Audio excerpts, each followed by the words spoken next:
Join me as I dive deep into the history books and try to uncover what really went down at the Treaty of Ghent. Today, we're going to explore the Treaty of Ghent, its historical context, and why it's often overlooked in American history. It's a fascinating piece of history that has been shrouded in mystery, and I am excited to share it with you. Many people believe the Treaty of Ghent was a decisive victory for one side, but this couldn't be further from the truth. The reality is that both sides made significant concessions, and the terms of the treaty had far-reaching implications. Another common misconception is that the treaty marked a clear end to the war, but the fighting didn't actually stop until weeks later. The negotiations themselves were incredibly complex, involving multiple countries and conflicting interests.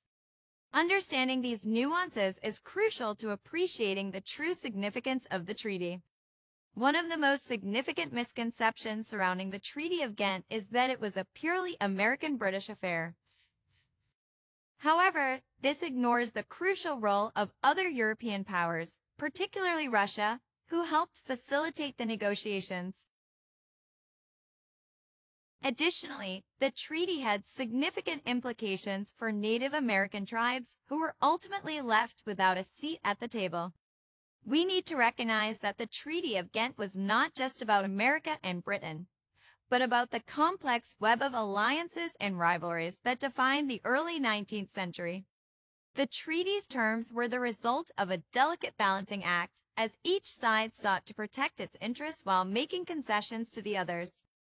The events leading up to the treaty were marked by a series of brutal battles and failed diplomatic initiatives. The war had been raging for over 2 years, with both sides suffering heavy losses and facing economic hardship.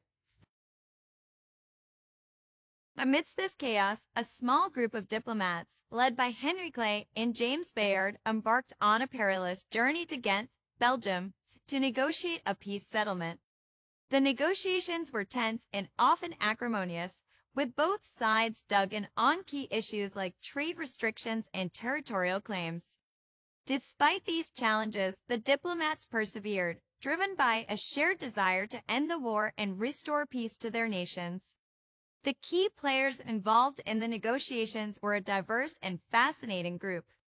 There was Henry Clay, the ambitious and charismatic leader of the American delegation, who clashed repeatedly with his British counterparts.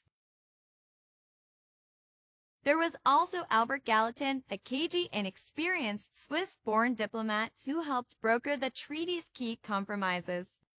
Behind the scenes, powerful figures like Tsar Alexander I of Russia and British Prime Minister Lord Liverpool pulled the strings, exerting pressure on their respective delegations to reach a settlement. The moment the treaty was signed on Christmas Eve, 1814, it marked a turning point in the war. But the fighting didn't actually stop until weeks later, when news of the treaty reached the battlefield. In the meantime, American forces scored a surprise victory at the Battle of New Orleans, which would prove to be the final engagement of the war.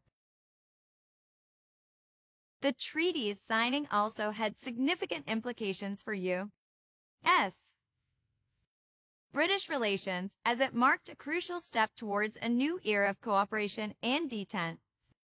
However, it also left many Native American tribes in a precarious position as they struggled to adapt to the new balance of power. The Treaty of Ghent was signed, and with it, a new chapter in American history began.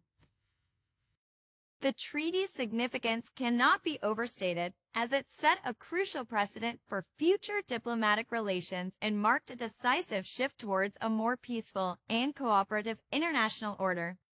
Thanks for watching, and I'd love to hear your thoughts on the Treaty of Ghent in the comments below. Don't forget to check out my other videos for more historical insights and analysis.